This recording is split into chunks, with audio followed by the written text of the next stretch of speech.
Eu fiquei pensando por que o direito previdenciário atrai tanta gente assim. Nós estamos falando de 600 pessoas, um número maravilhoso, né? Porque o direito previdenciário está assim tão em moda. Qual será a razão disso? Aí eu fiquei pensando, talvez seja aquela propaganda na televisão. Vocês viram propaganda na televisão? Né? Que a mulher foi lá na agência da Previdência Social, voltou e mudou a vida do casal. Um negócio assim impressionante. Eu fiquei, nossa, eu preciso descobrir essa fórmula para passar para os meus clientes, né? Vai lá na agência de Previdência Social, volta e a vida do casal muda, o homem começou a fazer limpeza na casa, eles começaram a namorar, o comercial sugere isso, né? E, poxa, deve ser por isso. Então as pessoas procuram um curso de direito previdenciário para ver se também se mudam a sua vida, né? O fato é que a nossa vida enquanto advogados, estudantes, estudiosos do direito, ela não tende a ter essa melhora repentina que sugeriu o comercial mencionado, né? Eu diria para vocês que a advocacia previdenciária a cada dia encontra mais obstáculos. E isso, de certa forma, alimenta também a busca de informações, a busca de novas possibilidades no âmbito da advocacia previdenciária. Vejam só que interessante. Notícia divulgada pela AASP, dia 12 de janeiro desse ano, sobre a repercussão geral. Temas previdenciários têm repercussão geral reconhecida no Supremo Tribunal Federal. A saber, a desaposentação. Está lá no Supremo, né? Já com um voto favorável, e não se sabe que fim vai levar em relação aos demais ministros. A necessidade de pedido administrativo antecipadamente ao ingresso da ação judicial. Também um tema que ganhou o rótulo de repercussão geral e se encontra no Supremo a ser definido. Também a questão fundamental, fulcral. E eu vou dizer para vocês, eu não abordei exatamente nesse evento essa questão, mas nós podemos falar sobre isso, que é a questão da prescrição e decadência previdenciárias. Propriamente da decadência, qual é o tempo que eu posso mover a ação? Quando será possível teses anteriores à medida provisória 1523, à medida provisória de 2003, enfim, essa questão também se encontra no Supremo, foi reconhecida a sua repercussão geral. Outro tema, o cálculo da aposentadoria por invalidez, sucedido ou precedido, né? Precedido, de auxílio-doença. Como deve ser feito esse cálculo? Auxílio-doença todos sabem, se não sabem, nós vamos ver. O auxílio-doença é de 91%, o percentual incidente sobre o salário de benefício, e a aposentadoria por invalidez 100%. Apenas se transforma o percentual se faz um novo cálculo. Que fim vai levar? Né?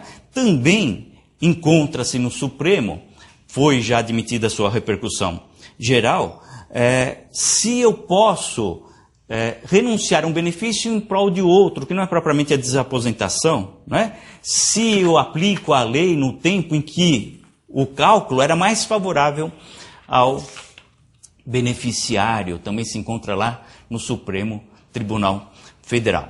Por essas e outras, eu estimo que o curso tenha despertado o interesse de vocês e já coloco para vocês que também nós, da área previdenciária, nós, advogados previdencialistas, temos que estar atentos ao que ocorre na jurisprudência, né? Essa também é uma verdade. Mencionando propagandas, dizem que a previdência é de todos nós, né? Vamos lá, começar a desatar esses nós, então, eu proponho para vocês. O atual ministro da Previdência Social, ele foi um dos políticos que decidiu pela inconstitucionalidade do fator previdenciário. Inconstitucionalidade não seria bem a colocação, ou pela revogação, e essa lei que revogava o fator previdenciário foi vetada pelo anterior presidente da República, e hoje esse senhor se encontra no Ministério da Previdência Social. Será que ele vai baixar algum decreto, alguma portaria falando sobre isso? Não, vamos aguardar, melhor aguardar, não é?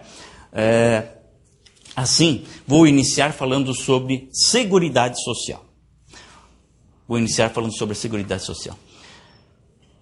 Vocês sabem como foi o amigo secreto dos aposentados?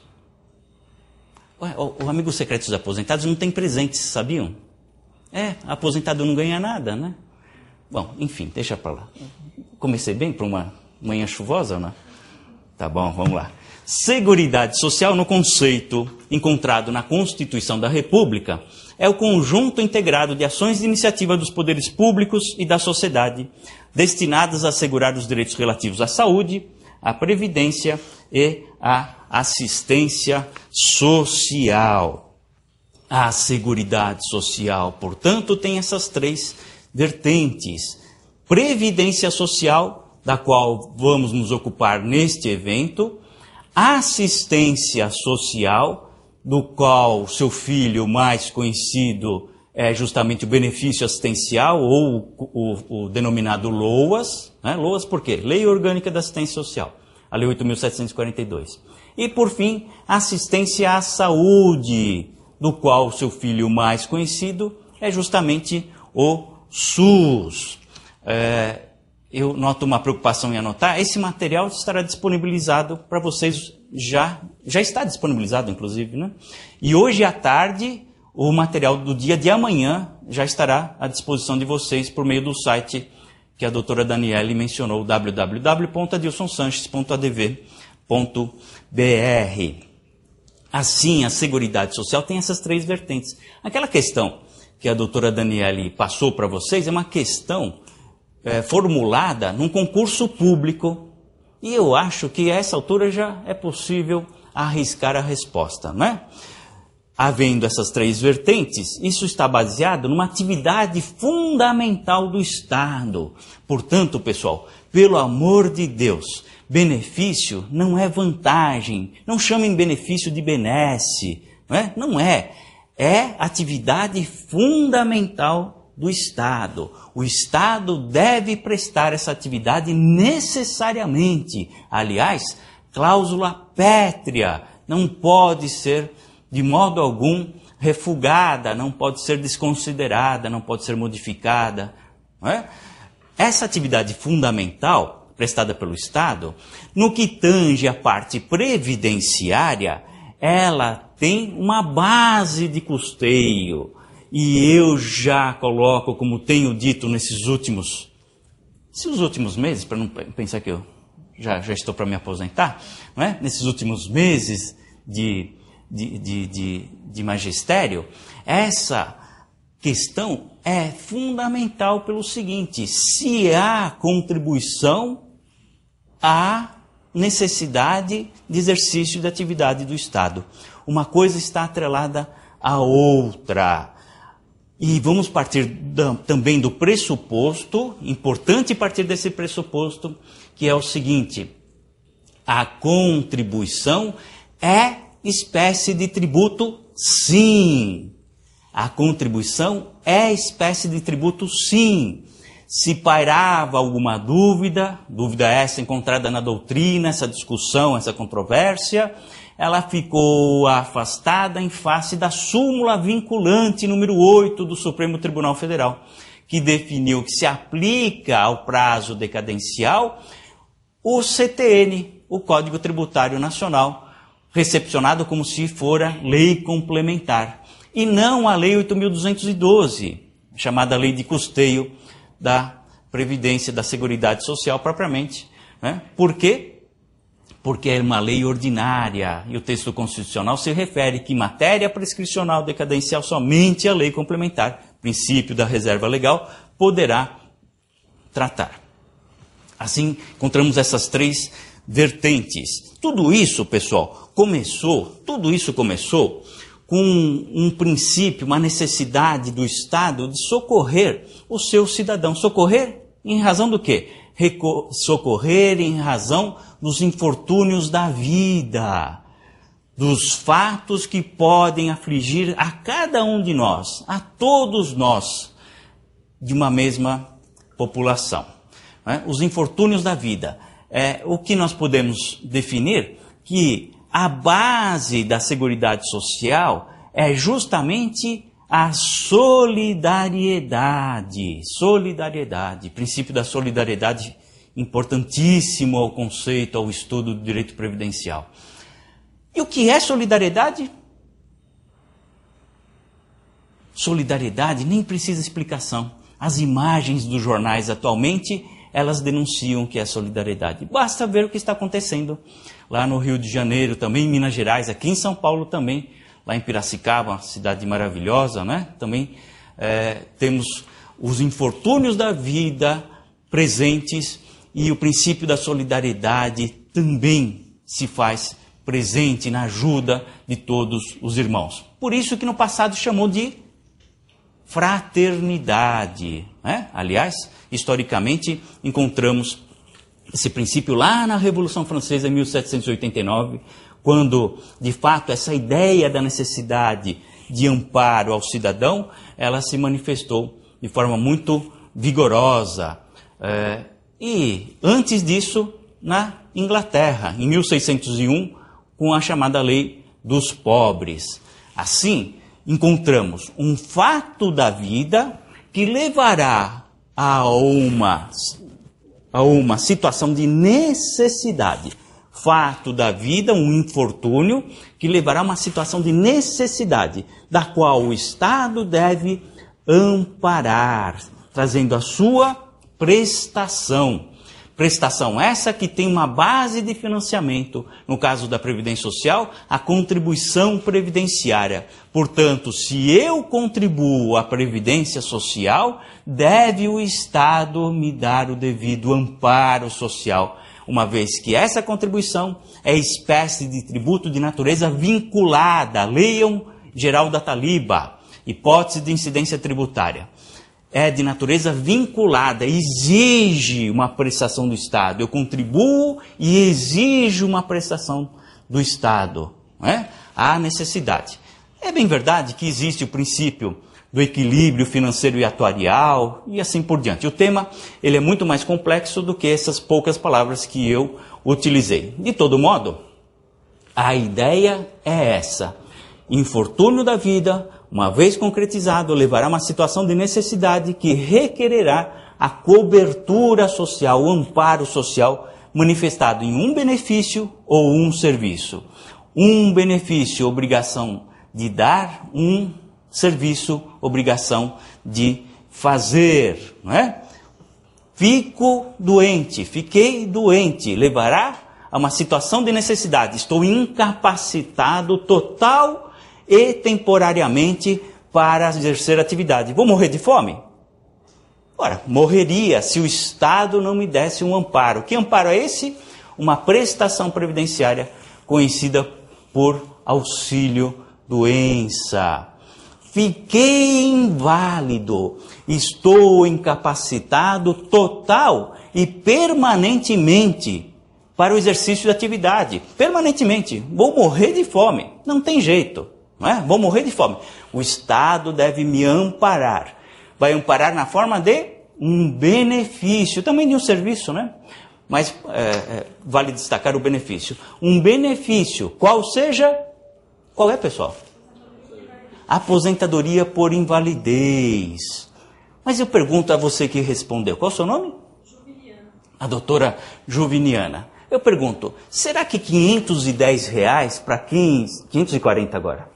Para quem está total e permanentemente incapacitado e que precisa talvez de fisioterapia, remédios que o Estado nem sempre cumpre o seu papel de fornecer, assistência de uma pessoa, ou seja, condições melhores de subsistência, será que R$540 seria suficiente a essa pessoa? Não necessariamente, né? Pode ser que sim, pode ser que não, precisa ver o caso concreto. Num primeiro momento, nós podemos arriscar, não é, doutora? Que não. E você acha, doutora, que essa pessoa está impedida de voltar a trabalhar porque se aposentou por invalidez? Sim.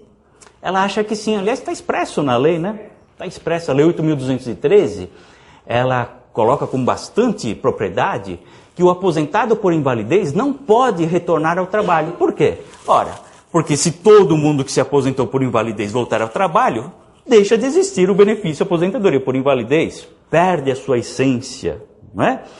Eu devo impedir que a pessoa retorne, porque se ela retornar, presumivelmente, ela não está total e permanentemente incapacitada. Essa é a ideia, não é isso? É incompatível, é incompatível. Mas o cara vai morrer de fome com R$540 se ele tem que comprar aqueles remédios que o Estado não fornece, se ele necessita de uma fisioterapia, uma prótese, fez um financiamento para essas suas necessidades básicas? Vem um cliente, doutora Fernanda, já apresento vocês, vem um cliente, Fernanda, e fala para você, doutora, R$540 de aposentadoria por invalidez, não dá. Eu vou voltar a trabalhar. Eu vou perder minha aposentadoria? Qual a resposta? A primeira resposta que nós vamos dar? Vai perder. Não é? Mas se eu invocar, causídico, previdencialista, que participei do curso do professor Adilson, né? Que gosto de estudar direito previdenciário, que eu entendo essa relação com o Estado, se eu invocar que esse valor é insuficiente às minhas necessidades básicas, aquilo que nós podemos inclusive dizer, a existência de uma vida digna, eu talvez, judicialmente, consiga manter o pagamento desse benefício, ainda que volte a trabalhar. Trabalhar, pessoal, no sentido amplo. Vender flanelinha, vender toalhinha na feira. Seja flanelinha nos faróis, semáforos, sinaleiras, tá bom? Farol é aqui em São Paulo, mas nós não temos mar, então por isso também não temos farol para quem nos acompanha do Nordeste. Enfim, posso ou não posso? Posso, claro que posso. E há decisões? Há. Isoladas, poucas, mas vocês vão encontrar. Não é? E com base em quê? Se o fundamento legal não me permite, não me socorre, com base em algo maior, o fundamento jurídico, que nós chamamos de superdireito, que tem por premissa essas colocações que eu fiz inicialmente. Quais sejam? A necessidade do Estado amparar a todos que se encontram numa situação de desamparo, uma situação de necessidade, a todos que não têm condições de manter uma vida digna, de subsistência própria. Se levar esse quadro, que de fato ocorra, não estou dizendo para vocês, pelo amor de Deus, para que sustentem por sustentar, não é? Se levar esse quadro, que de fato ocorra, aí tem o ônus da prova, etc. e tal, mas é parte processual. E se conseguir sensibilizar o julgador dessa situação, eu acredito que vocês possam conseguir. Aliás, usando a palavra acreditar, eu costumo sempre dizer, no direito previdenciário, pessoal, nós precisamos ter fé, nós precisamos acreditar. Só assim nós vamos caminhar, né? Apesar de tantos julgamentos desfavoráveis, apesar dessa roupagem que o Estado encontra na magistratura pátria, o fato é que nós precisamos acreditar, e só assim nós vamos evoluir, vamos desenvolver esse ramo tão interessante do direito previdencial. Bom, feitas essas considerações, iniciais considerações, eu quero dizer para vocês que nós vamos tratar aqui no nosso evento do regime geral. Nós vamos falar, não vamos falar em assistência à saúde, nem em assistência social. Falaremos especificamente em previdência social. A previdência social encontra 3 regimes distintos: o regime geral, o regime próprio e o regime complementar. O regime geral, eu poderia dizer para vocês que é o regime do particular, cujo gestor é o Instituto Nacional do Seguro Social. Já que eu falo para tantas pessoas, né, vocês certamente que me acompanham já viram eu fazer essa colocação, mas não prejudica a repetição. Não errem, pelo amor de Deus, não errem o nome do Instituto, não é? E se errarem, não digam que foram meus alunos, tá bom? Parece uma bobagem, mas você conversando com os magistrados, conversando com pessoas do meio, elas afirmam com muita tranquilidade, quando eu leio aqui Instituto de Previdência Social, Instituto Nacional de Seguridade Social, eu já vi que esse não é do meio, não é previdencialista, né? Esse está na linha do crescimento do direito previdencial no país. Então já coloco lá embaixo da pilha, já vi que não é do ramo, já coloco lá embaixo. Então, portanto, não errem o nome do instituto, começam bem a sua petição inicial. Vamos tratar do regime geral, que seria o regime do particular. Não trataremos do regime próprio, que são que é o regime voltado aos servidores públicos, e também não abordaremos o regime complementar, que hoje ele se aplica tanto ao particular quanto ao servidor público. É isso.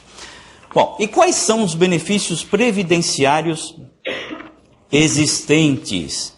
Já foi bem mais do que vocês estão vendo aí no slide, né?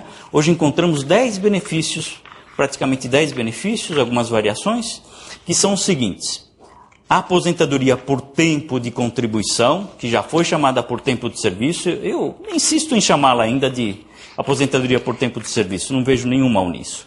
A aposentadoria por invalidez, a aposentadoria por idade, a aposentadoria especial, o auxílio-doença, o auxílio-acidente, o salário-família e o salário-maternidade.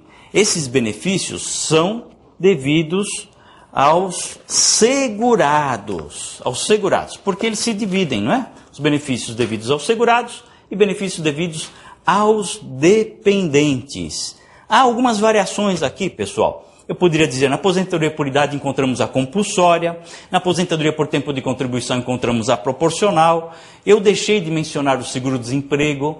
Há uma discussão doutrinária se seria um benefício previdenciário ou seria Instituto de Direito do Trabalho, não é? Não resta dúvida da minha parte que é um benefício previdenciário e assim por diante. Há algumas variações. Bom, quanto ao dependente, quais são os benefícios? São basicamente não, são apenas 2 benefícios: a pensão por morte e o auxílio reclusão. Nós vamos tratar de todos esses benefícios no nosso curso, ainda que com informações mais espaçadas.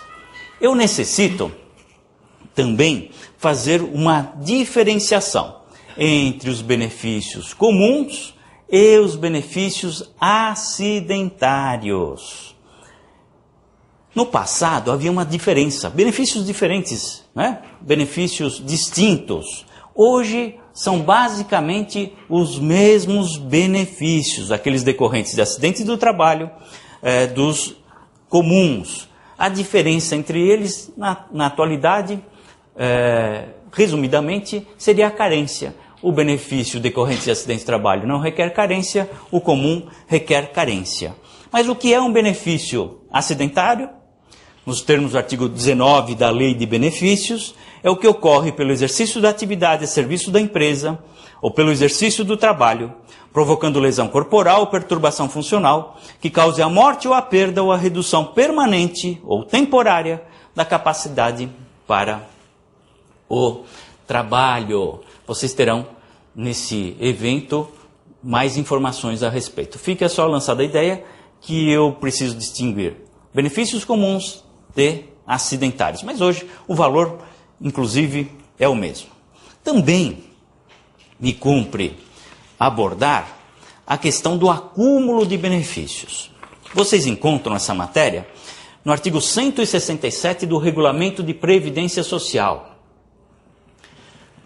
Vale registrar, o regulamento foi aprovado pelo Decreto 3.048. Assim, o artigo 167 é do regulamento, não é do decreto. Até porque o decreto tem poucos artigos. No regulamento de Previdência Social, há, de alguma forma, a especificação dos benefícios que não podem ser acumulados, que não podem ser pagos simultaneamente, que não podem ser pagos em conjunto. São eles: aposentadoria com auxílio-doença, mais de uma aposentadoria, salário-maternidade com auxílio-doença, mais de um auxílio-acidente, renda mensal vitalícia, é o antigo LOAS, né? E outro benefício qualquer, mais de uma pensão deixada por cônjuge ou companheiro facultada a opção pela mais vantajosa, exceto anterior a 29 de abril de 95, auxílio-acidente com auxílio-doença do mesmo evento, auxílio-acidente com aposentadoria, exceto anterior a 11 de novembro de 97. Contudo, já ofereço para vocês que essa questão, ela não é pacífica. Ela encontra controvérsias tanto na doutrina quanto na jurisprudência e até mesmo no âmbito da defesa do INSS. Vejam só, a súmula da Advocacia Geral da União, número 44. É permitida a acumulação do benefício de auxílio-acidente com benefício de aposentadoria quando a consolidação das lesões decorrentes de acidentes de qualquer natureza que resulte em sequelas definitivas, nos termos da Lei 8.213, tiver ocorrido até 10 de novembro de 97. Ora, a Advocacia Geral da União admite, inclusive libera, autoriza que se façam acordos judiciais por força dessa súmula número 44. Mas não para por aí, não para por aí. Não é? Vamos um pouco à frente. Vamos ver uma decisão do Tribunal de Justiça aqui de São Paulo. Vamos lá. Acidente do trabalho, benefício, cumulação, auxílio-acidente e aposentadoria por tempo de serviço. Fonte de custeio diversas. Admissibilidade. A aposentadoria previdenciária provém de fundo de pensão recebido pelo empregador e tem natureza retributiva, enquanto auxílio-acidente provém de fundo de seguro recolhido pelo empregador com base na remuneração total do empregado, tendo natureza indenizatória. Assim, possível sempre a acumulação de aposentadoria especial por tempo de serviço com benefícios de auxílio-acidente. O TJ aqui de São Paulo admite a acumulação em face de uma tese, qual seja a fonte de custeio próprio para o pagamento do auxílio-acidente, que é o chamado famoso SAT, o Seguro de Acidente do Trabalho. Agora vem com o FAP também, tem o RAT, tem o PIS, o COFINS, tem um mundo de coisa para custear esses benefícios, né? O que se aumentou nesse país de arrecadação é algo impressionante. Só um instantinho. Se a fonte de custeio direta, não há por que impedir acumular os benefícios. Essa é a ideia. Pessoal, e é por isso que eu digo para vocês, estudar custeio é mais do que imprescindível. Né? Precisa ter a ideia do que seja esse custeio, do que eu reclamo tanto, que é puro direito tributário. Se há contribuição própria, não há por que vedar o acúmulo de benefícios. Houve custeio desse benefício. Pois não, doutora? Em relação ao acúmulo do auxílio-acidente, eu consegui, na Justiça, o acúmulo de 2 auxílio-acidente para o cliente. Olha só que maravilha. A doutora Juviniana, né, está informando a todos nós que ela já obteve judicialmente o acúmulo de 2 benefícios de auxílio-acidente. Inclusive, houve ação rescisória pelo INSS e foi julgado improcedente. E, inclusive, foi feliz, teve êxito numa ação rescisória movida pelo INSS. Para mostrar para vocês que o texto frio da lei, ele nem sempre predomina. O estudo do direito previdenciário e, por conseguinte, a advocacia previdenciária não pode estar atrelada, escravizada. Os jovens gostam muito da palavra engessada, não sei porquê, mas vamos lá. Engessada pelo texto da lei infraconstitucional. Precisamos buscar o quê? As origens. Qual é a razão da existência? Por que é assim? Se entendermos isso, o que eu chamo de uma formação jurídica sólida, se entendermos isso, tudo ficará bem mais simples, né? E a tese é essa: tem fonte de custeio própria? Posso acumular, sem nenhum problema. Aliás, eu mencionei aqui uma súmula da AGU e uma decisão do TJ, Tribunal de Justiça aqui de São Paulo. Mas vocês vão encontrar decisões do STJ e até do Supremo Tribunal Federal. Não é? Mas eu não coloquei aqui. Tem um professor que vai falar sobre esse benefício, matéria que ele vai abordar com vocês, tá bom? Que é só para trazer a ideia do que eu posso fazer, como eu devo interpretar, como eu devo considerar a norma previdenciária. Continuando, temos mais um slide sobre acúmulo, não é isso? Também não se permite o acúmulo de aposentadoria com abono de permanência em serviço, que é o abono, é um benefício extinto, chamado pé na cova, né? A pessoa podia se aposentar, não queria, continuava, recebia um valor parcial, que é o abono de permanência em serviço. Também não posso acumular seguro-desemprego com outro continuado, exceto pensão por morte, auxílio reclusão, auxílio acidente, auxílio suplementar e abono de permanência em serviço. O auxílio suplementar é a antiga versão do auxílio acidente. Também não se admite o acúmulo de auxílio doença, aposentadoria ou abono com auxílio reclusão. São linhas iniciais da legislação previdenciária que comportam sim, sem sombra de dúvida alguma, discussão. Tá bom? Alguma questão sobre essa primeira introdução do nosso curso? Bom, aqueles que nos acompanham telepresencialmente, nós vamos fazer a interrupção do nosso tempo com uns 15 ou 20 minutos, né? Para receber as perguntas de vocês. Então, vocês que nos acompanham no sistema telepresencial, encaminhem as questões via internet, que elas serão remetidas à mesa para que a gente possa fazer a sua leitura. Eventualmente, se não houver essa possibilidade, por alguma circunstância, se forem muitas perguntas ou por demais complexas, seja lá qual for, eu estarei respondendo por meio do site disponibilizado a vocês, o www.adilsonsanches.adv.br. Já aproveitem hoje à tarde e peguem a apostila de amanhã.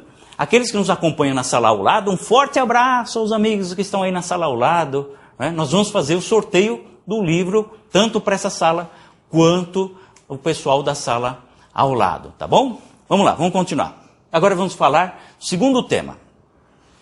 Segurados e seus dependentes. Bom, vamos lá. Vimos que a Seguridade Social compreende Previdência, Assistência à Saúde e Assistência Social. Tratamos da Previdência Social. Previdência no regime geral, do particular. Gosto de fazer essa colocação. Enquanto Previdência Social, eu encontro pessoas que são beneficiárias. Eu poderia dizer seguradas, a expressão ampla e mais condizente com o tema. Seguradas. Pura linguagem de seguro, pessoal. Seguro. Nós tratamos de seguro. É igual aquele do carro que bate e tal, não sei o quê. Igual aquele seguro de incêndio na sua casa, de roubo, de seguro de vida, seguro de casamento. Não, seguro de casamento eu acho que não tem, né? Mas eu não sou bom em legislação civil, deixa para lá. Enfim, o fato é que tratamos de seguro. Que seguro? Seguro social. Aí vem o nome do INSS, né? Em que o Estado é o segurador e o cidadão que se sujeita ao infortúnio da vida é o segurado. Essa é a relação Estado-cidadão, Estado segurador e indivíduo segurado. Assim, encontramos uma relação jurídico-previdenciária, cujo beneficiário será toda a pessoa protegida pela Previdência Social, pelo Estado, não é? Na qualidade de segurado ou dependente. Segurado é o sujeito principal, o dependente, aquele que mantém uma relação indireta, porque passa pela existência do segurado. De modo que, pessoal, e daí? Por que falar essas coisas? De modo que, se o Estado tem a obrigação, se o Estado exerce atividade fundamental de proteção, de cobertura em face dos infortúnios da vida, eu não posso exigir do cidadão ato formal, inscrição, formalidades, burocracia para dar essa cobertura. Assim, a filiação do cidadão independe de ato, ou seja, independe de inscrição. Ela é automática. Mas vocês estão pensando, eu fui lá no INSS, levei o cliente que está incapacitado total e temporariamente para requerer auxílio-doença e ele não existia no CNIS. Ele é um fantasma para o Estado. O que é o CNIS? O Cadastro Nacional de Informações Sociais. Né? Veio como diria assim, com muita boa vontade, veio para nos ajudar, mas ao mesmo tempo pode nos atrapalhar. Essa é uma situação. E aí o Estado, representado pelo INSS, não concedeu auxílio-doença porque disse que não havia contribuição, que ele não existe. Né? São coisas distintas. Vejam só. Decorrente disso que eu estou colocando. Agora, nesse exato instante, nesse momento, em algum ponto do país, alguém levou a sua carteira de trabalho ao INSS, pensando que já tinha os 35 anos de contribuição se homem, 30 se mulher, e ia se aposentar. Levou a sua carteira, ele só trabalhou num único local, um único emprego, a um único empregador. E a carteira está bonitinha, não é daqueles caras que colocam no bolso de trás, né? Que fica horrorosa a carteira, a gente não consegue nem manipular. Né? Direitinho, carteira bonitinha, chegou lá e apresentou. Quero me aposentar, tenho 35 anos aqui. Está aqui na minha carteira, registrado. O que o INSS faz, ou o que ele costuma fazer, qual é o caminho? Vai verificar se esse sujeito, seu José, nosso querido cliente, se ele tem contribuições, se ele tem registro no Cadastro Nacional de Informações Sociais. E vai se deparar, pessoal, isso está acontecendo agora, não estou inventando, vai se deparar com um fato que hoje é muito comum no nosso país, lamentavelmente. Vai se deparar com a inexistência dele, inexistência de contribuições. E vai negar o benefício. Né? Porque há maus empregadores que registram ficticiamente os seus empregados. Vocês sabem disso. Né? Podemos ir além. Há empregadores que registram por um salário mínimo, mas pagam muito mais. Aí o indivíduo vai se aposentar por um salário mínimo, pensando que, na verdade, ia se aposentar por outro valor, e assim por diante. Né? Há muitas situações em relação a isso. Bom, o que fazer? Ele tem ou não tem direito a se aposentar? Mas ele deve provar a existência de contribuições previdenciárias? A primeira resposta, sim. A segunda, não. Ora, se ele não comprovar, não é um requisito do benefício a carência, um tempo mínimo de contribuição? Ele tem esse tempo mínimo de contribuição? Ele demonstrou a existência? O INSS sabe disso?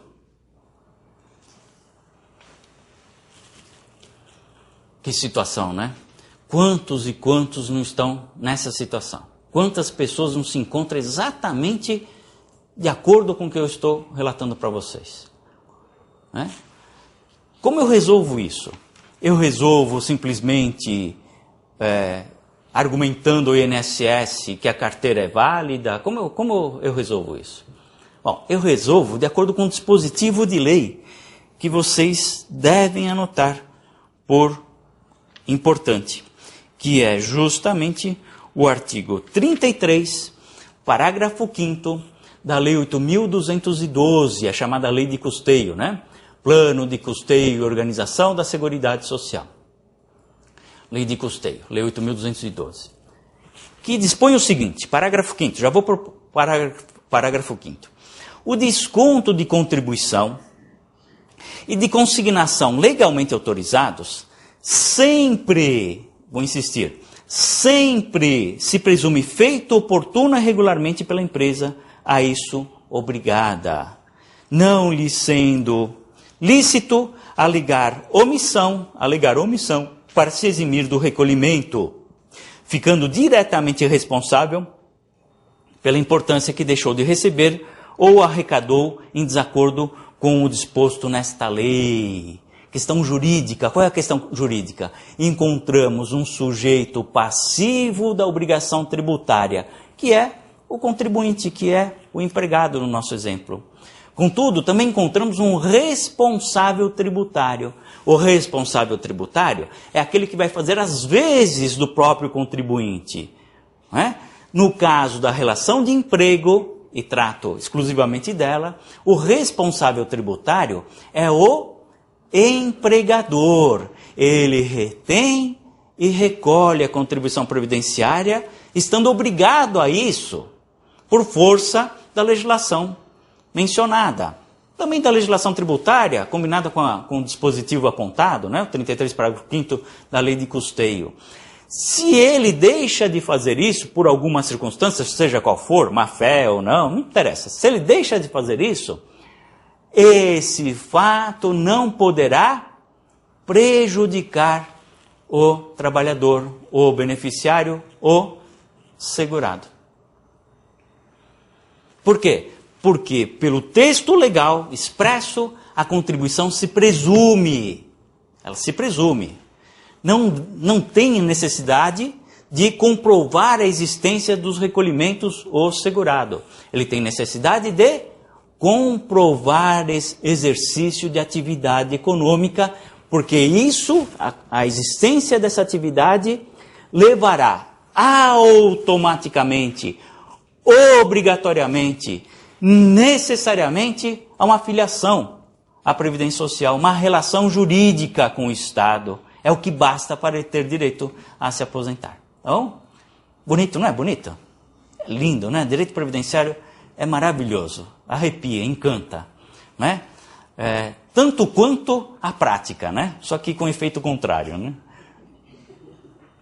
Porque certamente essas palavras não serão ouvidas lá no INSS, né? Vocês sabem disso, né? A gente muitas vezes vai com uma dúvida imensa se vai conseguir resolver os problemas lá no INSS, não é isso? A gente vai caminhando pensando, nossa, será que eu vou conseguir? Não vou conseguir? Será que vai dar certo? Não vai dar certo? E volta com uma certeza absoluta que não vai conseguir, não é isso? Né? É assim que funciona.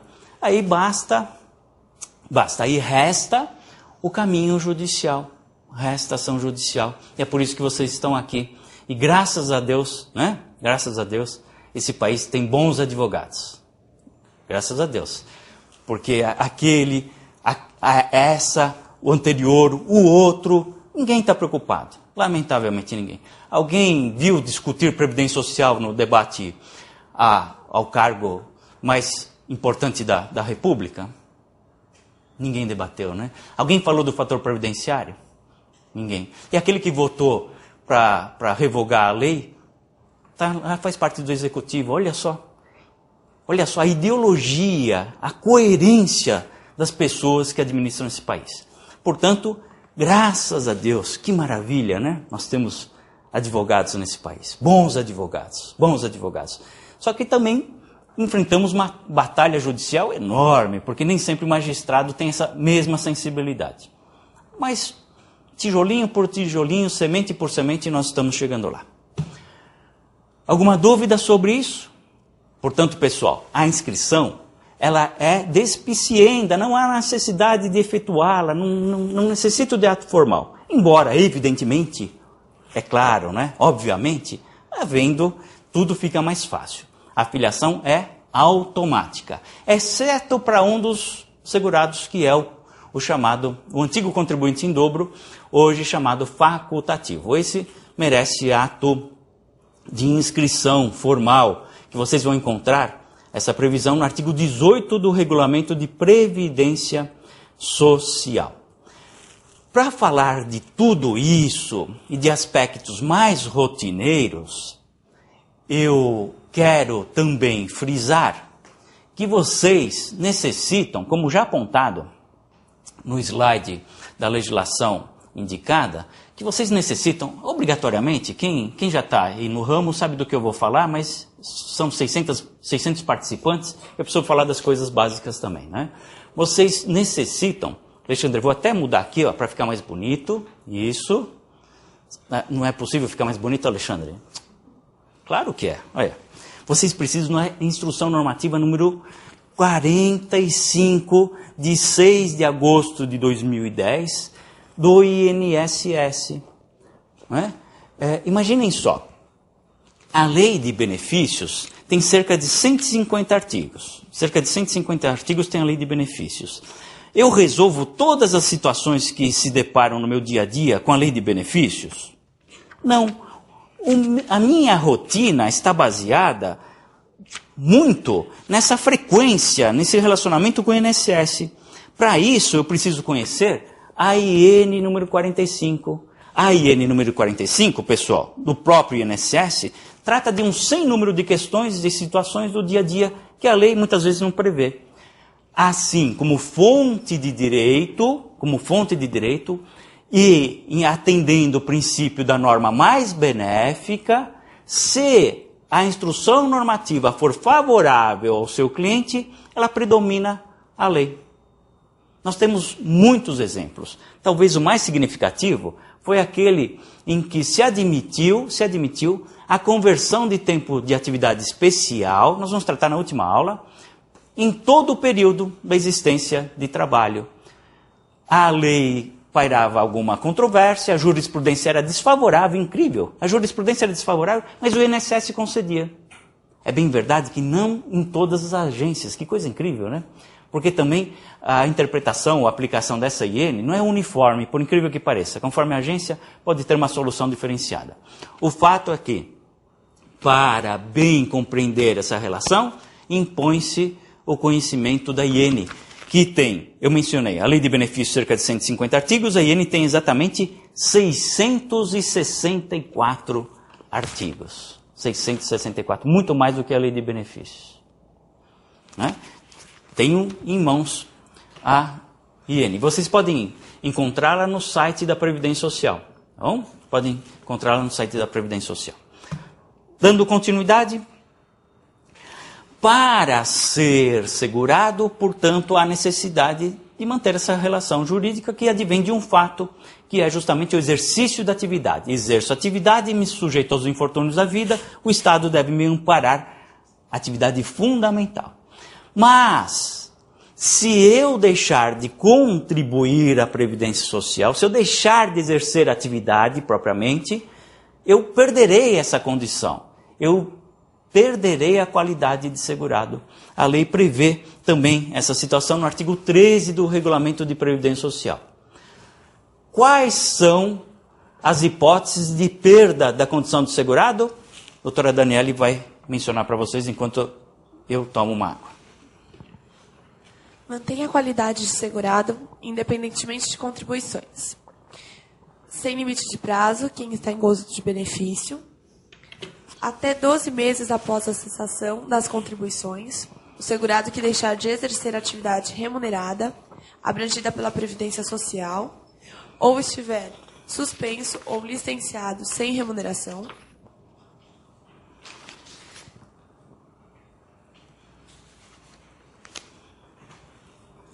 O prazo do inciso 2 será prorrogado para até 24 meses, se o segurado já estiver pago mais 120 contribuições mensais, sem interrupção que acarrete a perda da qualidade de segurado. O prazo do inciso 2, ou acima, será acrescido de 12 meses para o seguro-desempregado, desde que comprovada essa situação pelo registro no órgão próprio do Ministério do Trabalho e Emprego. Inciso 3. Até 12 meses após cessar a segregação, o segurado acometido de doença de segregação compulsória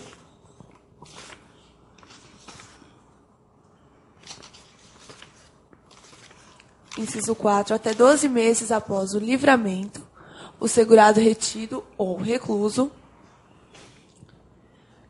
Quinto. Até 3 meses após o licenciamento, o segurado incorporado às Forças Armadas para prestar serviço militar. 6. Até 6 meses após a cessação das contribuições, o segurado facultativo. Durante esses prazos, o segurado conserva todos os seus direitos perante a Previdência Social. Artigo 15, parágrafo 3º da Lei de Benefícios. Portanto, são essas hipóteses da manutenção da condição de segurado. Mesmo não contribuindo, esse segurado, ele manterá a relação jurídica. O que é uma relação jurídica? Direitos e deveres, né? Manterá uma relação jurídica com o Estado, podendo exigir as prestações previdenciárias. E daí decorrem muitas situações interessantes. A primeira delas que eu apontei até, seguro-desemprego será um benefício previdenciário, não é? Como fica essa situação? No passado, quem recebia o seguro-desemprego, esse tempo não era computado como tempo de atividade. Hoje é considerado. Muita gente deixou de receber a pensão por morte porque o falecido perdeu a condição de segurado no prazo, no tempo que ele estava recebendo o seguro-desemprego. É incrível um negócio desse, não é? Incrível. Hoje já se admite. Se ele estava recebendo seguro-desemprego, ele não perde a condição de segurado. Esses 12 meses que ela mencionou, prorrogados por mais 24 e até 36, se prorroga pelo tempo do seguro-desemprego. São 12 meses, mais o tempo que ele estava recebendo o seguro-desemprego. Ele não perde a condição de segurado. Quantas pessoas nesse país, pessoal, quantas e quantas e quantas, foram à agência, receberam a resposta: você não tem direito, porque o falecido perdeu a condição de segurado, não deixando direito à pensão por morte. Aliás, vamos voltar a esse assunto na última aula. Vejam só que interessante, eu já vou fazer essa colocação. Embora eu me antecipe, a última aula é uma aula complicada, porque eu vou falar sobre pensão por morte, auxílio reclusão e aposentadoria especial. Vou ter que correr um pouquinho, né? Dar umas voltas aqui, fazer um Cooper, mas vamos abordar os aspectos principais. Já vou lançar essa dúvida, essa questão, qual seja: pensão por morte não exige carência. Se eu contribuir 20, 30 anos, 35 anos à Previdência Social, fiquei desempregado por muito tempo, perdi a condição de segurado, nos termos do dispositivo mencionado, o dependente deixará de ter direito à pensão por morte?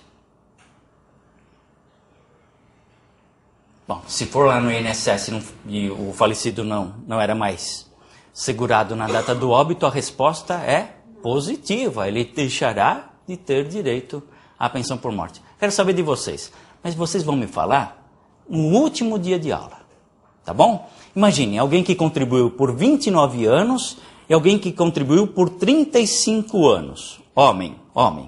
29 anos e 35 anos. Daniela, anota para mim para eu cobrar deles, porque eu não vou dar essa resposta. Eu quero ouvir aqueles casos que nós temos lá, só vamos ver se a gente resolve com a opinião deles. 29 anos e 35 anos. Faleceu. Já não era mais segurado da Previdência Social. Como dimensionar, possibilitar, imaginar que o dependente teria direito à pensão por morte? Por quê? Fundamente. Não é? É isso. Durante esses prazos ele mantém. Ora, se durante esses prazos ele mantém a condição de segurado, eu pergunto para vocês: ele tem direito ao salário família? No caso do empregado, o empregador já não existe mais, houve a rescisão contratual, a relação de emprego já está prejudicada. Sim, mas relação de emprego é relação de trabalho, direito do trabalho, ramo autônomo da ciência jurídica. A relação previdenciária é também um ramo autônomo, goza de autonomia científica. Ele teria direito? O fato do empregador não poder pagar lhe retira o direito ao salário família? Não, por que não? Porque o empregador só está subrogado na obrigação do INSS. Se ele mantém a condição de segurado, ainda que não exista mais a relação de emprego, ele tem direito ao salário família. Né? Como vai obter? Faz agendamento, aluga banquinho, espera a senha, fica 3 dias lá aguardando, né? Estou exagerando, é claro, hoje é tudo muito mais fácil, não precisa esperar 3 dias. Um dia talvez seja suficiente. Né? Enfim, e vai receber o seu salário família, sim, independente do valor, porque é uma questão de direito, né? Uma questão de cidadania. É incrível, eu costumo dizer, a gente está andando na rua, se depara com um buraco, tropeça e fala: poxa, estou ficando gaga, não vi esse buraco aqui, quando deveríamos falar: poxa, onde está o administrador desse município, desse estado, desse país? É uma questão de mudança de foco, né? Sobre o papel do Estado. É considerar que o Estado é a própria sociedade civil. Tá bom? E vejam só que interessante. Por força da Lei 10.666, nós trouxemos uma inovação, nós encontramos uma inovação no texto legal, que é o seguinte: a perda da qualidade de segurado não será considerada para aposentadoria por tempo de contribuição. Óbvio, eu preciso de tempo de contribuição, 30 mulher, 35 homem, e especial, também óbvio, preciso de 15, 20 ou 25 anos exercendo atividade especial. E aí se insere, nesse contexto, a aposentadoria por idade. desde que também a aposentadoria por idade se contar o segurado com o número de contribuições mensais exigido para efeito de carência na data de seu requerimento. Essa inovação está contida na Lei 10.666, que é de 2003.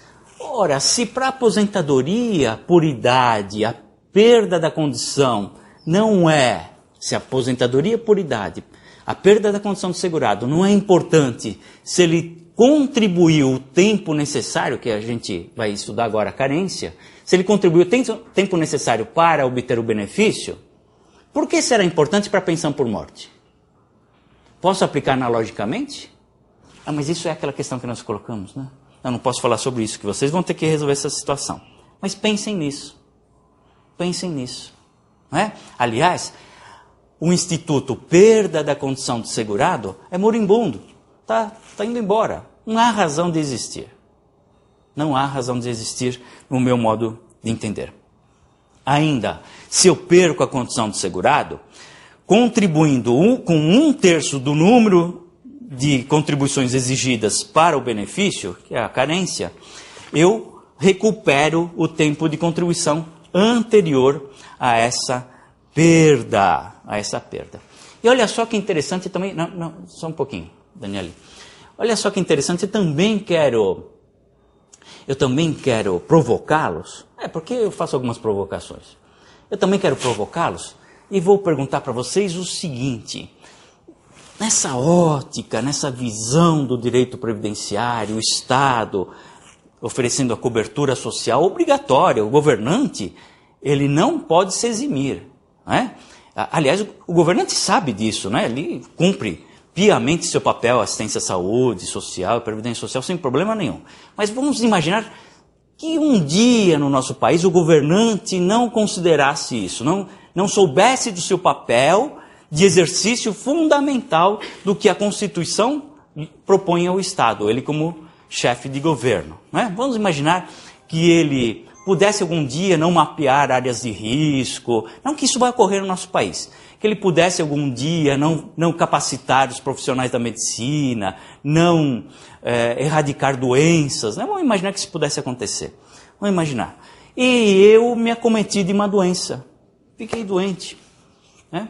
Um infortúnio da vida, fiquei doente. Vamos imaginar uma doença assim, uma doença que já também faz parte do passado, a famosa dengue, né? Uma coisa assim, já foi dizimada no nosso país com a força do poder público.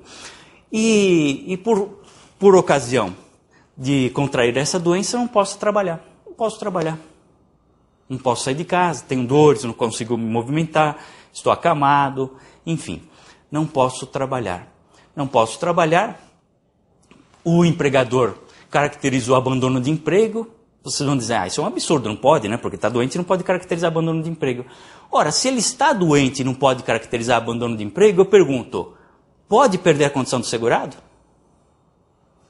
Se para o particular, na relação trabalhista, eu não posso caracterizar abandono de emprego porque a pessoa não tem o ânimo abandonante, não tem a intenção de não comparecer, ela está incapacitada ao comparecimento e, portanto, afasta-se a caracterização do abandono de emprego. Faz sentido o que eu estou colocando? Faz. Não pode, né? Não pode caracterizar abandono de emprego. Eu não quis abandonar. Eu só não posso me locomover. Se não pode abandonar, se não pode caracterizar o abandono de emprego, poderá caracterizar a perda da condição do segurado? Não. É o mesmo raciocínio. Se vale para o particular relação de emprego, deve valer para o público relação de seguro. Não há nenhuma diferença nisso. Não há nenhuma diferença nisso. Quem está incapacitado para o trabalho, ainda que não receba o auxílio doença porque não teve a carência, porque não requereu, seja lá qual for o motivo, não deverá perder a condição de segurado. Vejam só a decisão que eu trouxe para vocês da Turma Nacional de Uniformização do Juizado Especial Federal. Quer ler, Daniele? Faz a gentileza. Comprovada a incapacidade para o trabalho, não perde o obreiro a qualidade de segurado, por deixar de contribuir, fazendo jus ao benefício previdenciário, uma vez que a jurisprudência desta Corte é uníssona no sentido de que não perde a qualidade de segurado aquele que deixou de contribuir por razões de saúde. É uma decisão de 2006, podemos dizer uma decisão recente, mas vocês vão encontrar decisões mais recentes a respeito. Viu? Olha que coisa maravilhosa! E de onde eu tirei isso? Do meu raciocínio jurídico, né? Da melhor interpretação da lei, da hermenêutica, porque nós somos técnicos, nós somos capacitados a oferecer essa interpretação. Assim, eu costumo dizer que direito não passa pela simples, pobre questão do bom senso. Direito é hermenêutica, interpretação da norma. Eu estou interpretando a norma tal qual ela se apresenta. Ficou claro? Lindo, né? Bonito. Vamos lá, posso continuar? Alguma pergunta? Vocês estão muito quietos porque está chovendo lá fora? Aqui não está chovendo, tá? Fala, doutora. Eu já consegui também pensão por morte e comprovando que na época que ele mantinha a qualidade de segurado, ele não trabalhava porque estava incapacitado. Então eu consegui comprovar que na época que mantinha a qualidade de segurado, né, ele estava incapacitado. Então eu já ganhei bastante pensão por morte na justiça. O exemplo, nós não combinamos isso, né? Não. De falar essas coisas, né? Não, né? Só nos cumprimentamos, né? E ficou por isso. Vejam só, ela não me deixa mentir. E vocês que estão iniciando, acreditem nisso. Precisa acreditar. Porque se vai na agência, a resposta é não. Se move a ação, vai perder em primeira instância. Por alguma circunstância ou não, a tendência talvez seja perder em primeira instância. Levem adiante, né? Com argumentação jurídica. Não levem adiante porque vocês querem levar adiante, porque é uma injustiça, porque esse país não presta. Não, são aspectos não técnicos, são aspectos periféricos. Levem adiante com a melhor interpretação, que é o que a gente está exercitando hoje. Pois não. Procedente na primeira instância, porque foi realizada a perícia indireta. Eu junto o prontuário médico, comprovando que ele estava incapacitado na época que ele mantinha a qualidade de segurado. Que é outra coisa importantíssima, não é, doutora? Eu não movo uma ação para perder. Pessoal, meninas, não se move uma ação para perder. Como técnico que eu sou, como bom profissional que eu sou, eu movo uma ação para ter êxito. Não é isso? Ou seja, eu me municio daquilo que é necessário para ter a vitória judicial. É o poder de convencimento do juiz. Tem o laudo? Junta o laudo. Tem o outro laudo? Junta o outro. Até um laudo da empresa. Requer. Junte. E assim por diante. Tá bom? Vamos lá. Próximo tema é a carência. Já falamos um pouquinho sobre a carência, né? Mas alguns outros detalhes são importantes. Carência é o período mínimo de contribuição à Previdência Social para fazer jus ao benefício. Está prevista no artigo 26 do Regulamento de Previdência Social. Professor, por que o senhor usa muito de mencionar o regulamento e não a lei? Porque o regulamento, da mesma forma da instrução normativa, ele é mais abrangente, vocês vão resolver muitas questões pelo regulamento, não encontrado o dispositivo na lei, né?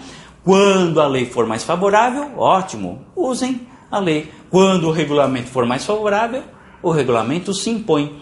Didaticamente, eu gosto de usar o regulamento, que é, como eu já disse, mais abrangente.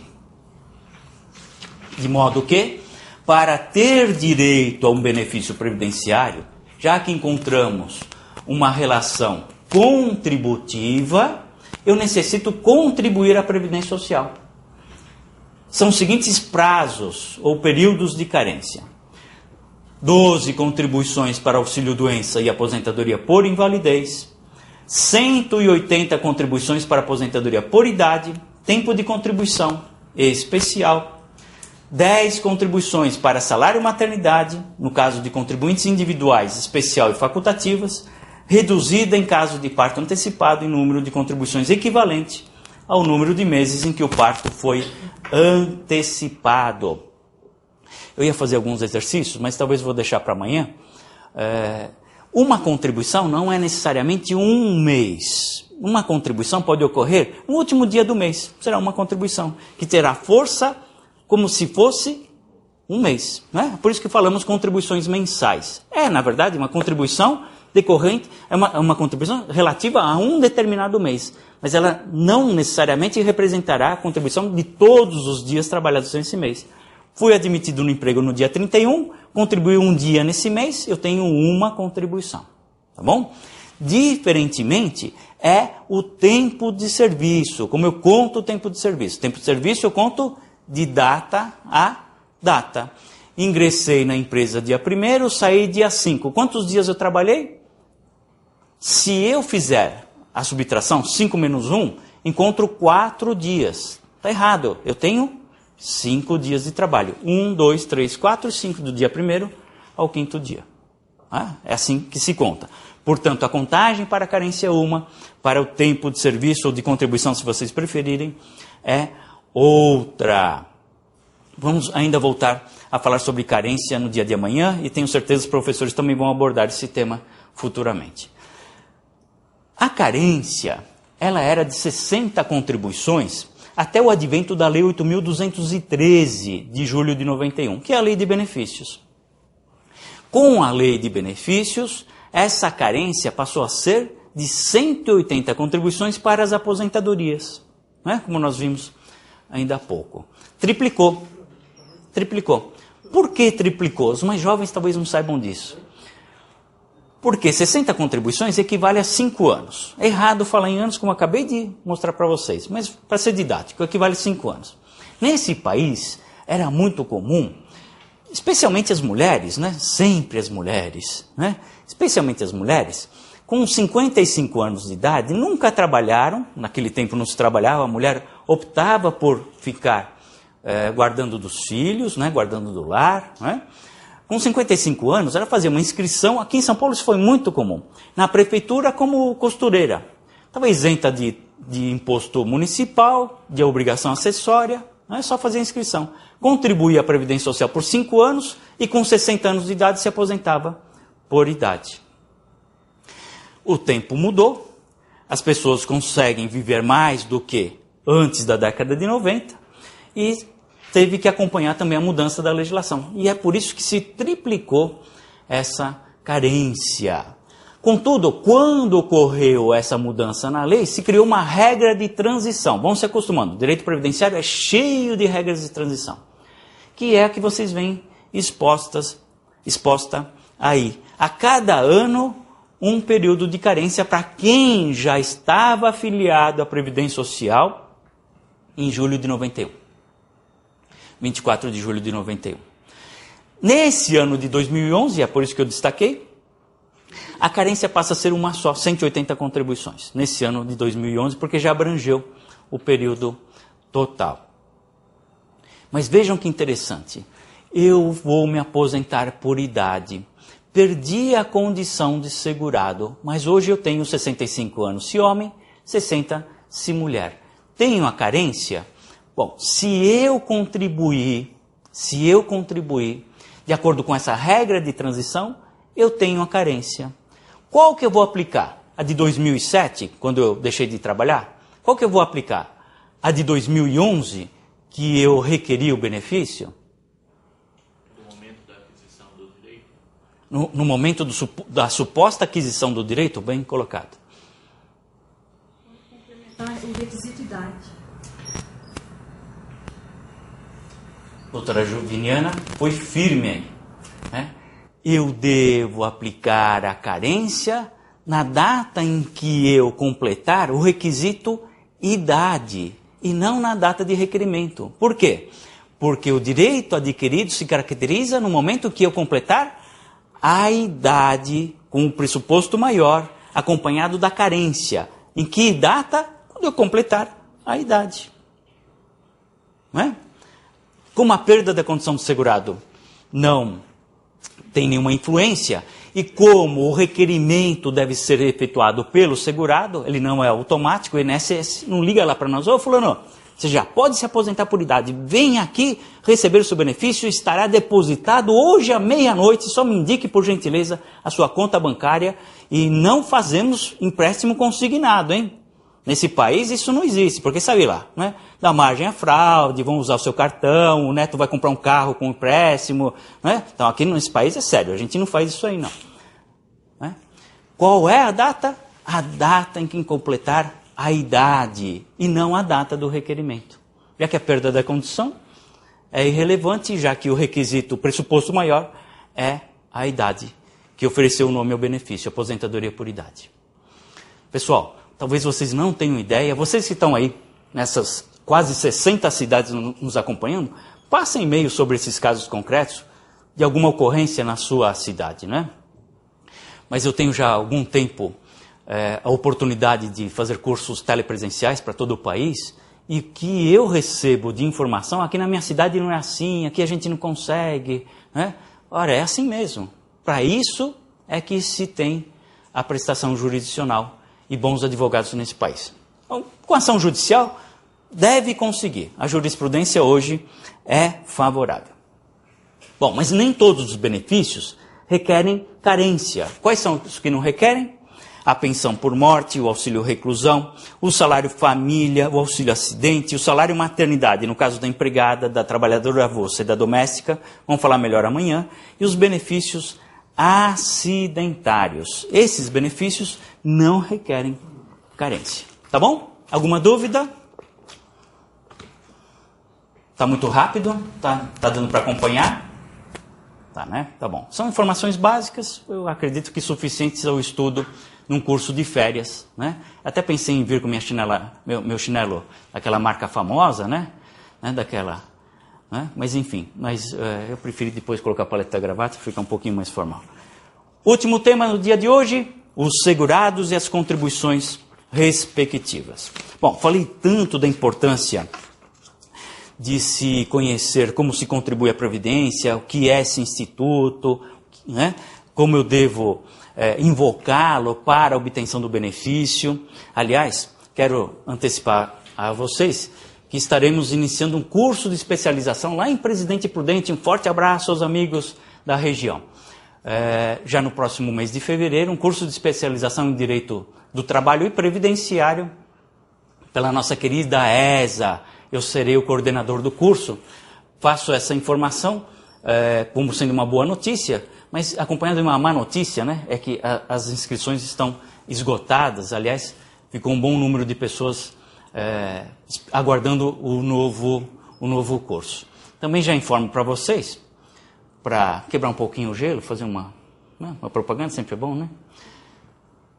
Aqui em São Paulo, vocês que estão em São Paulo, nós temos o curso lá na ESA, Largo da Pólvora, aqui na Liberdade, sobre advocacia previdenciária, um curso de 12 encontros, que trata não só do estudo que estamos fazendo como hoje, dos benefícios, mas acompanhado da parte processual, né?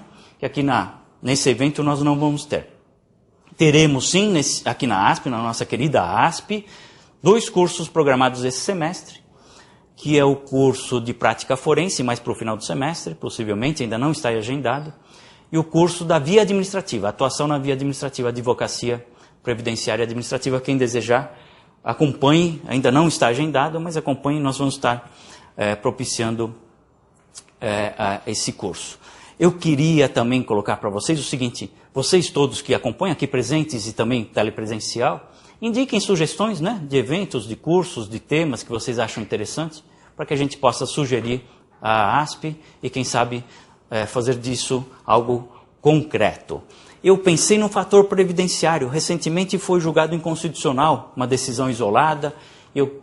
Quem sabe a gente possa trazer esse juiz aqui para falar sobre o fator previdenciário. Vamos lá. Como contribuem os segurados? Primeiro deles, o empregado. A contribuição do empregado tem por base, denominamos no direito tributário, base imponível, né? Tem por base a remuneração oferida, a totalidade dos rendimentos pagos, devidos ou creditados a qualquer título destinados a retribuir o trabalho.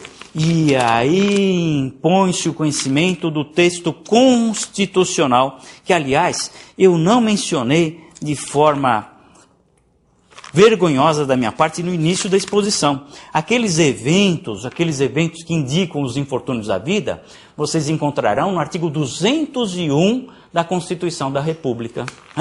201. Cobertura de doença, invalidez, morte, idade avançada, assim por diante. 201. No mesmo dispositivo, artigo 201, no parágrafo 11, vocês vão encontrar algo maravilhoso, importantíssimo, grandioso para o nosso dia a dia, que é o seguinte, vou ler, parágrafo 11.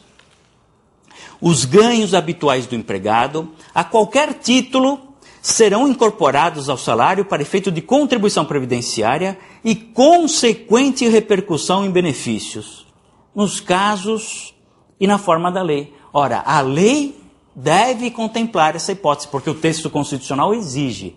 Quando o legislador remete a lei infraconstitucional, ele remete para que seja realizado, e não como um princípio não autoaplicável, não como um dispositivo não autoaplicável.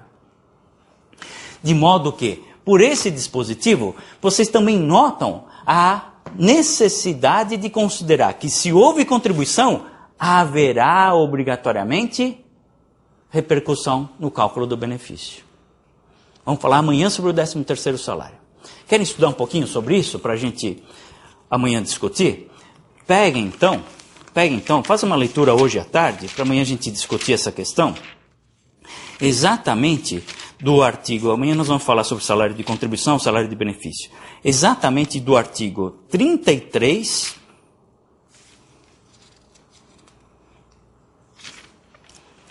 É o parágrafo 5º que eu já passei para vocês, né? Vamos fazer a discussão desse dispositivo. Artigo 33, parágrafo 5º, que é fundamental para o nosso estudo. Eu vou também remeter vocês a um artigo do Regulamento de Previdência Social. O artigo de Previdência Social, que é exatamente o artigo 214, parágrafo 6º. Façam isso, pessoal. Deem uma lida no artigo 214, parágrafo 6º do Regulamento de Previdência Social e me digam se esse dispositivo ele deve ser interpretado de forma restrita ou mais abrangente. O fato é o seguinte, que os empregados contribuem tendo por base a remuneração. Os domésticos, que são também segurados da Previdência Social. Encontramos seis classes: empregados comuns, empregados domésticos, trabalhadores avulsos, segurados especiais, contribuintes individuais e segurados facultativos. Os domésticos são aqueles que prestam serviço em âmbito familiar. Eles também contribuem com base na remuneração. A lei ela fala em o que está registrado em carteira. Isso não pode ser admitido, é o que de fato ele recebe. Não raro se registra com valor abaixo do que se paga, né? É muito comum essa situação, a gente encontra. O que prevalece? O que se paga. Ah, mas não houve contribuição, problema do empregador, vai cobrar do empregador doméstico, né? E os trabalhadores avulsos, aqueles que trabalham geralmente na orla marítima, né? Estivadores, não necessariamente, mas enfim, tem por base imponível a remuneração oferida a totalidade dos rendimentos pagos, devidos ou creditados. A mesma coisa dos empregados. Contudo, pago pelo OGMO, órgão gestor de mão de obra, ou mesmo pelo sindicato. De acordo com uma tabela, que é essa que vocês veem exposta. Tá bom? Essa tabela mudou, ela está vigente desde o dia 1º de janeiro desse ano, e encontramos aí exatamente como se contribui à Previdência Social, no caso dos avulsos, domésticos e empregados. Pego a remuneração. O que é a remuneração? Remuneração é tudo aquilo pago pela prestação de serviço. Pego a totalidade do que se pagou, salário, hora extra, até mesmo adicional de insalubridade, assim por diante. Somo e jogo na tabela. Não é uma tabela progressiva. Se eu ganhar 1 centavo a mais, posso mudar de alíquota. Posso ter um desconto maior, por incrível que pareça. Diferentemente da tabela do imposto de renda. Se ganhei R$2.000, jogo na tabela, a alíquota será de 11%, faço esse desconto de 11%, essa é a contribuição. R$2.000 é o chamado salário de contribuição. Amanhã nós vamos ver melhor. A contribuição previdenciária é o resultado de 2.000 aplicado a alíquota 11%. E os contribuintes individuais? Como é a contribuição? Dos contribuintes individuais é a remuneração oferida em uma ou mais empresas pelo exercício da atividade. No caso dos contribuintes individuais, autônomos, empresários, que prestam serviços a empresas, eles se sujeitam a uma retenção de 11% na fonte. Ou seja, se eu não trabalho para uma empresa, sou advogado, profissional liberal, trabalho só com pessoas físicas. Do que eu receber no mês, eu devo recolher 20% à Previdência Social. Limitado a um teto, eu já vou falar daqui a pouco. 20% à Previdência Social. Mas se eu, ainda que profissional liberal, só presto serviço para empresas, quando eu prestar esse serviço, a empresa vai reter 11%. Vejam só que interessante. A alíquota, que é 20% para quem trabalha só com pessoas naturais, fica reduzida a 11% para quem trabalha com empresas. Há uma razão de ser, não é? Porque a empresa também tem um custo, tem um custeio, ela recolhe 20% do que pagar. Para mim, somando, são 31%, só que a empresa não tem teto. No meu caso, tem um teto. Trouxe um exemplo, né, Daniela? O autônomo presta serviços no valor de R$1.000. A empresa vai descontar 11% de R$1.000. Vai recolher R$110 a Previdência Social. Se o autônomo prestar serviços de R$10.000, ele vai ultrapassar o teto, que hoje é exatamente R$ 3.689,66. Assim, a empresa vai reter 11% de R$ 3.689,66. Ela retém até o teto. Ninguém contribui, em tese, mas nós vamos discutir isso amanhã, acima do teto. A empresa contribui, mas isso é a questão da empresa. Né? O segurado não contribui acima do teto, em tese. Né? Bom, há também a contribuição dos informais, mas eu não vou me delongar nisso aqui. O decreto 6.042 trouxe essa possibilidade. O informal ele pode contribuir com o salário mínimo, mas não se aposentará por tempo de contribuição. Vai se aposentar apenas por idade. E eu remeto a vocês o estudo. É possível renunciar à aposentadoria por tempo de contribuição? Bom, vamos dirimir isso posteriormente. E os segurados especiais, como contribuem? Os especiais são aqueles que estão geralmente na área rural, né? O parceiro, o meeiro, o arrendatário rural, etc. Eu falo geralmente porque também tem o pescador. Os segurados especiais, eles contribuem a alíquota de 2%, acrescida de 0,1% do valor do produto rural. Ele pode, é o único que pode, também contribuir como seria o facultativo, né? Com 20%, para ter um benefício maior. Por fim, o segurado facultativo, como ele contribui? O segurado facultativo contribui com 20% do valor por ele declarado, já que ele não exerce atividade, né? É por isso que é facultativo. Aquele que não exerce atividade e não se torna segurado obrigatório, poderá contribuir facultativamente, se insere no sistema mediante ato próprio, ato formal, deve fazer inscrição e contribuirá com 20% sobre pelo menos um salário mínimo e no máximo o teto de contribuição. Em resumo, o teto de contribuição que coincide com o teto de benefícios, no regime geral, em tese, ninguém recebe mais do que esse valor, todos contribuirão com R$ 3.689,66. O valor máximo de retenção é 11% desse valor, ou seja, R$ 405,86.